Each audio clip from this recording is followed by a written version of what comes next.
It's good to brew, baby. What is up, YouTube? It's your boy Millsy. Back to Hometown Combat for another episode of Millsy Brews, the show where I take my first pass at the commander in front of us on a budget on my quest to brew the magic world. You know the motto, baby. It's ABB, always be brewing, and that's what we're back to do today. That deck list is going to be down in the description for you. So I'd really appreciate it if you could interact with the video, like, comment, subscribe, consider checking out those links in the description. I'd appreciate it. But today, we're finally getting around to what seems to be a fairly popular commander out of Final Fantasy in Squall, SeeD, Mercenary. A 4-mana Orzhov 3/4 human knight mercenary. It says whenever a creature we control attacks alone, it gets double strike until end of turn. And then whenever Squall hits a player, we can return a permanent with mana value 3 or less from our graveyard back to the battlefield. I think this is a fairly important ability because Squall actually doesn't bring it back with a finality counter. Meaning that if we bring something back and then immediately put it back in the graveyard, right, we can get it back again. And I think that's really important because there's a lot of permanents that can help us do this in multiple ways. And I think that's what we're trying to do with Squall. Find these permanents that we can get back or use the first time, get into the yard, get them back, use them again, whether that's protecting our board, removal. There's so many things we can do, and that's what we're going to try to do. The other thing we're going to try to do is make Squall unblockable or make him very hard to block, give him some sort of evasion to make sure we can get that double strike on his first ability and get in for some big damage.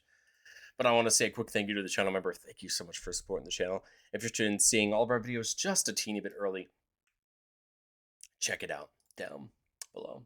All right, well, how do we guarantee hits? Well, there's a lot of ways to do this. You have things like Brotherhood Regalia and Silver Shroud Costume that are equipment that is going to make the creature unblockable. Again, ideal for Squall because then, right, he's going to hopefully attack alone, double strike, get us multiple chances at it. Key to the City lets us pitch a card to give a creature unblockable. This is, again, really nice because then we could potentially, I'm going to make the pun on the name, seed what we want into the graveyard so that we can get it back with his ability. Trailblazer's Boots giving non-basic land walk is going to be effectively unblockable against most people. I think you're going to have a tough time running against a deck that doesn't play a non-basic land. So Trailblazer's Boots is going to be pretty easy for that.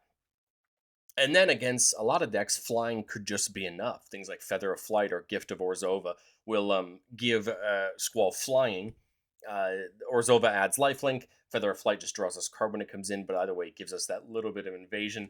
And you have options like Spirit Mantle or Unquestioned Authority, which are just going to give protection from creatures, meaning creatures cannot block the enchanted creature, effectively, again, giving Squall unblockable. The really important part about all of these pieces is all of them are 3 mana value or less, meaning they all can be gotten back by Squall. If he, dies and comes back, we can get these back out of our graveyard. What do we want to get back? Well, there's a lot of ways you can approach this. I think, to me, the first thing I thought of was things like Boromir, Warden of the Tower, a creature that could sacrifice itself to give all of our creatures indestructible until end of turn. Well, this basically means that Boromir can be sacrificed to protect our whole board, right? And then hopefully on our turn, we can get Boromir back to always have this up. Same thing with something like Bastion Protector, giving Squall indestructible, making sure that he's around to get its ability. But you can also definitely aim your way into stacks pieces. We may not necessarily need to cast things on our turns as long as we can get them back with Squall. So Archon forcing each player that they can't cast more than one spell each turn hopefully can hurt our opponents more than us as we're just digging things back out of our graveyard with Squall's abilities. And Archon's going to slow our opponents down in making their lands come in tapped. Knight Exemplar is going to give all of our other knights indestructible. Again, Squall is a knight, so that's going to be there. Selfless Savior can sacrifice itself to give Squall indestructible. And again, perfect mana value for us to protect Squall. Jarina lets humans we control gain hexproof and indestructible until end of turn by sacrificing it. So again, I think you can see a pattern here. These pieces that can just protect Squall as Squall becomes a threat to them. Selfless Savior protects our whole board. Zac Fair can sacrifice itself to protect one thing, again, for Squall. And then you have things like Caduceus, which can give Squall lifelink, and if we're at a certain amount of life, gives him +5/+5 indestructible and prevent all damage to be dealt to him. Again, if somebody tries to remove the Caduceus, potentially we can get it back, right? Keeping Squall to be a big threat, hitting our opponents. Darksteel Plate can give him indestructible. Gift of Immortality says when the enchanted creature dies, you return that card to the battlefield under your control, and then you get it back to your hand. So it kind of keeps us potentially from needing to use the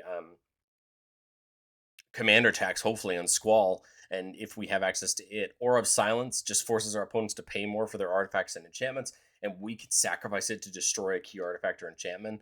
Again, There is realms here with Aura of Silence where maybe we attack with Squall with Double Strike.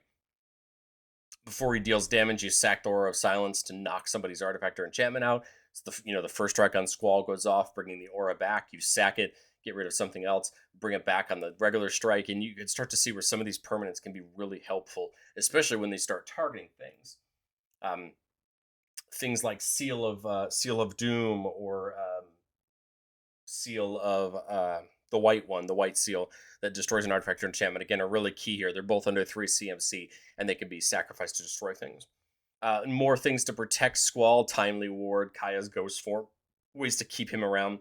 And then again, more stacks pieces like Rule of Law. So you can kind of see this class of permanents that we want to have in our graveyard for Squall, so that we can get them back. And truthfully, you can do this a lot of ways. We could just straight up pitch them, but you can also just feed your graveyard.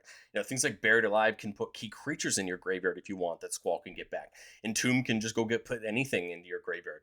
Lively Dirge for 3 mana is going to let you go put a card from your library into your graveyard. Or for 2 extra mana or 4 mana total, if you want to just do the bottom one, let you just return 2 creatures mana value 4 or less from your graveyard to the battlefield. What I think is interesting about the Dirge, though, is again just 3 mana to put anything you want into your graveyard and just get that ready for Squall when he hits to get back. Mask of Memory lets you draw 2 and pitch 1 whenever a creature hits. This is going to be really useful with Squall, right? Because if it can attack alone with Double Strike, you can get multiple mask triggers per turn, hopefully pitching key things into the graveyard, right, for Squall to get back. And then Ripples of Undeath, milling you 3 cards every turn. You could pay 1 and 3 life to get a card back. Maybe if it doesn't fit Squall's qualifications, or we really need a card, we can always get it back. But otherwise, we're basically just feeding the yard, getting it ready for Squall as he hits and helps us bring things back. But we don't just want Squall to be our only pieces of recursion. I think we kind of also want some other ways to do it.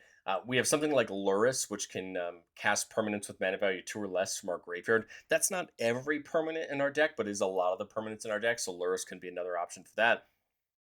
Reanimate, Animate Dead, getting creatures back, whether it's Squall if he gets too expensive, or just other creatures.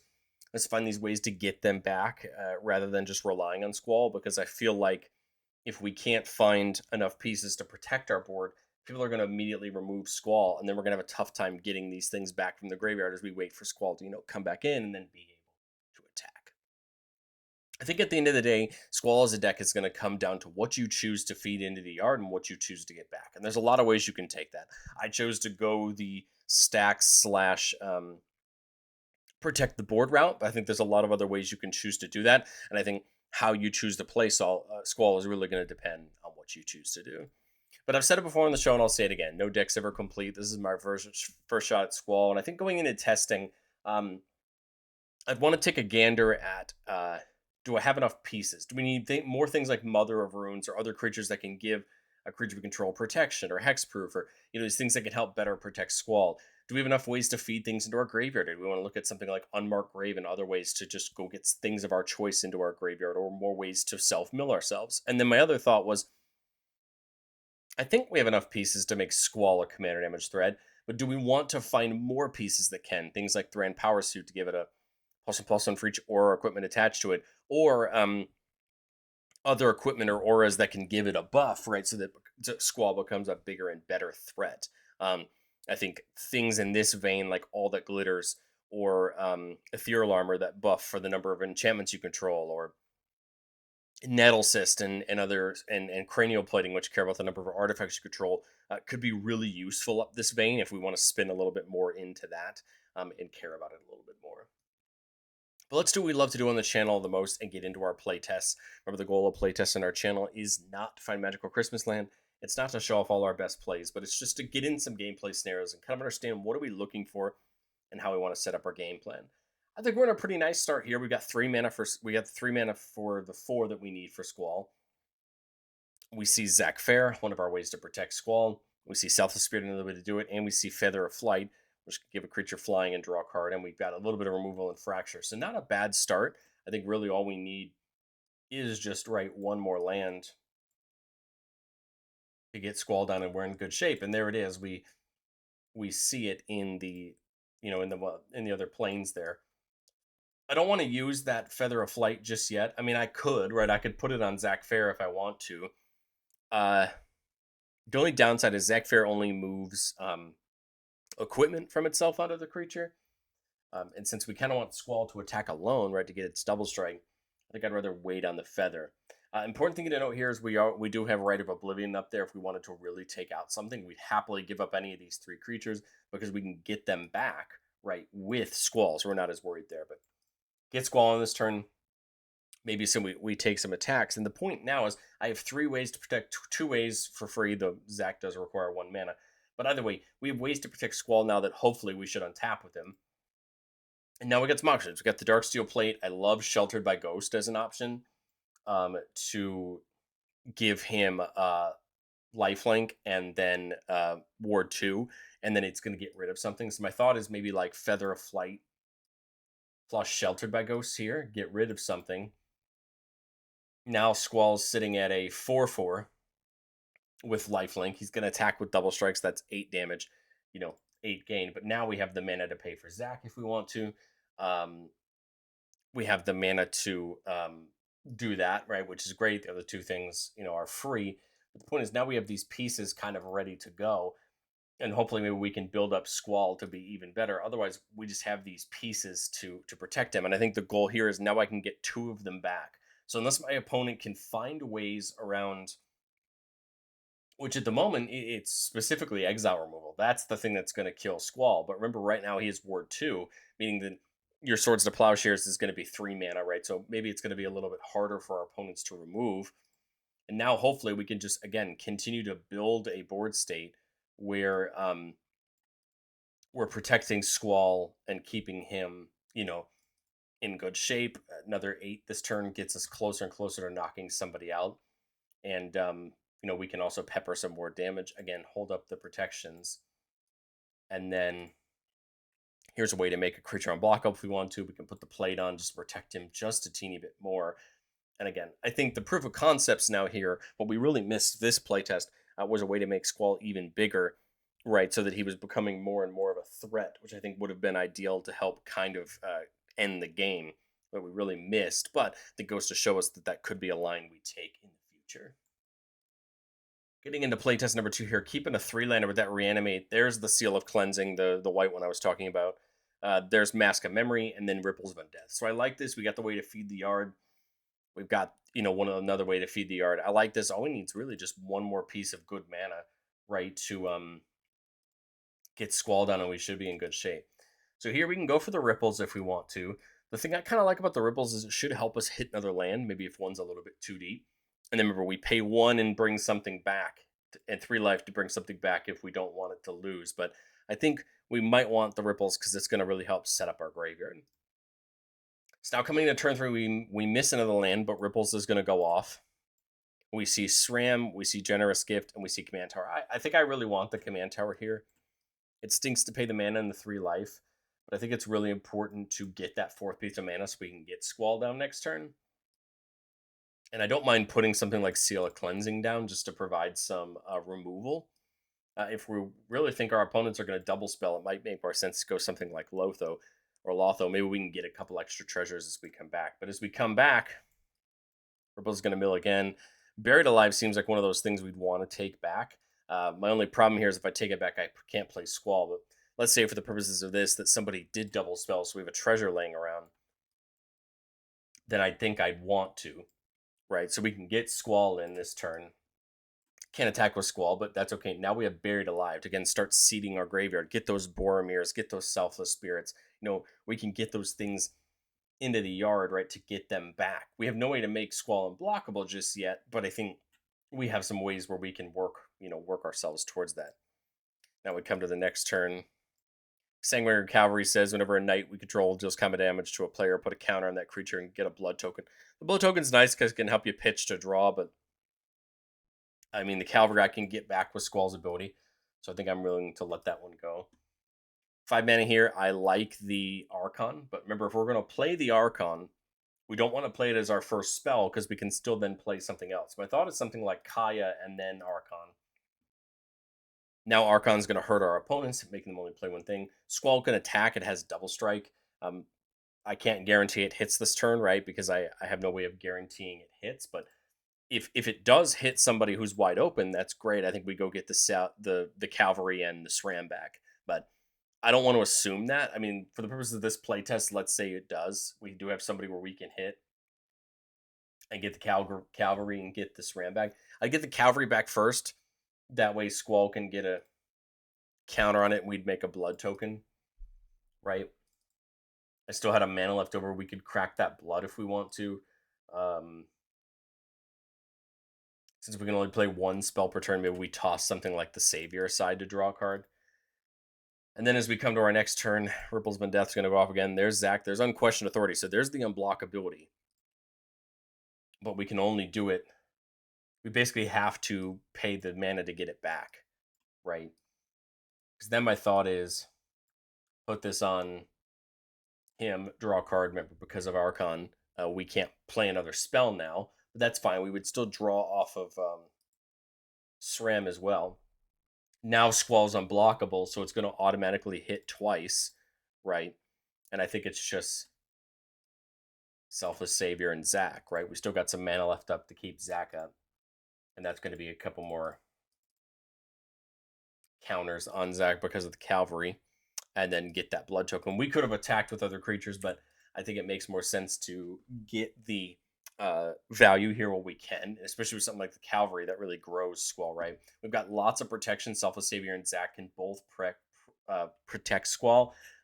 Because of Squall's protection from creatures, I actually just realized that I can't target it with Selfless Spirit or Zach Fair. So that's a little bit of a nombo now that I think about it. But the Kaya's Go form can protect it, at least bringing Squall back, and then then at least we're still in good shape. And I think we're basically where we need to be at this point. We could always go open the armory for something if we want to. And the fun part about open the armory is because we can only cast one spell, we could open the armory and then use the blood token to knock it into our graveyard, right? And then go get it back on Squall. So there's a lot of ways we can do this.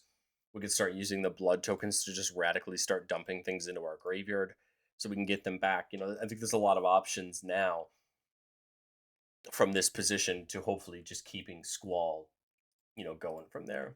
Well, let's go for one more playtest here. Keeping a 3-lander with Buried Alive, Tabal's Judgment, and an Arcane Signet in that feather. Buried Alive, again, seeds us the creatures we want into our graveyard. Tabal's Judgment says whenever one or more cards leave our graveyard, we get to choose one that hasn't been chosen this turn, draw a card, make a treasure, make a zombie. Again, I like here that if Squall's double striking and attacking unblockable, we can be drawing a card and making a treasure every turn. And we've got enough mana, so it's just going to be working our way right up. Turn 2, I like the Arcane Signet.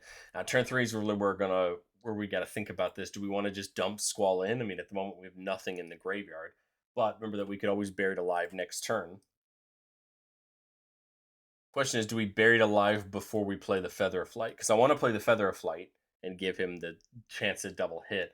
I guess the only risk is hitting something we wanted to put in the graveyard, right, with Buried Alive. So now is the key point is to go get 3 creatures we really want and throw them in the yard. My thought here is, Draenus Magistrate could be fun. I totally forgot about it. A way to shut your opponent's commanders down. Not going to be well received at some tables, but a very important thing to have a way to shut your opponents down. That's what we're really talking about in stacks, right? There's the All That Glitters we talked about. I like the idea of Jarina for the hexproof. And then, Feather of Flight, draw a card. There's the Entomb, can help us dig even further. My thought here is Jarina and Draneth. Draneth shuts down our opponent's commanders. Jarina gives us a way to give Squall hexproof. We used up all our mana to that turn, but that's A-okay. We come back to this turn, 6 mana total. I have the Flawless Maneuver now to protect my board. Tabal's Judgment, I think, makes the most sense to start getting some value.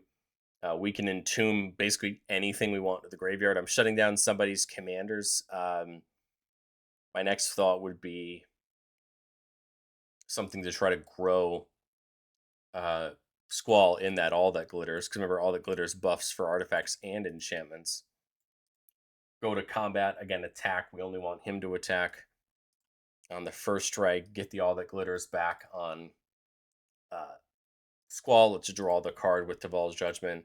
And then the second strike, which is going to be even bigger, get the Boromir back. I guess making us the treasure. And now, right, Squall is a 3, 4, 5, 6, 7, a 7, 8 right now. And again, we can continue to try to deploy pieces to make him bigger. There's the treasure would count. That's not 8. We can get the Commander Sphere down, and we can just again start getting pieces in to get the Selfless Spirit in, get the Commander Sphere in, right? Again, just now the point is we have multiple pieces of protection. We have multiple artifacts to make him bigger, and Squall just becomes more and more of a threat. I know that that's not as robust, maybe of a playtest as we have some of the times, but I think really Squall is going to come down to is what you choose to get back. I think as you see the bracket level of this deck go up, you're going to see a lot more stacks. You're going to see a lot more pieces like Drannith Magistrate shutting your opponents down, and Furkert, I think Squall is going to be very good at that, doing that and making it very effective. But I'd love to know what you think of Squall down in the comment section below, and I will catch you on the next one.